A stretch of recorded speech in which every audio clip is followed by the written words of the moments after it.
Buon Pescato Siciliano nasce con il chiaro intento di poter cercare di dare una mano ai nostri soci pescatori, in quanto da tempo lamentano una carenza di risorse in mare, quindi le loro catture sono notevolmente diminuite. E ci siamo chiesti cosa noi potessimo fare per cercare di migliorare la loro produzione o comunque aumentare la loro redditività. Uno step molto importante è stato rivolto al mondo della ristorazione.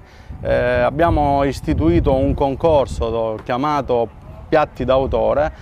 Abbiamo invitato circa 30 ristoranti a partecipare e ad aderire a questo concorso, con l'obiettivo principale di realizzare un piatto, che sia un primo, che sia un antipasto, che sia un secondo, per poterlo poi proporre alla giuria e quindi andare in gara per questo concorso. Ma il vero obiettivo ovviamente non è la gara, ma è quello di realizzare un ricettario che includesse tutte le ricette, tutti i piatti preparati da questi ristoratori, proprio con il chiaro obiettivo di divulgare questa cosiddetta specie ittica denominata pesce povero.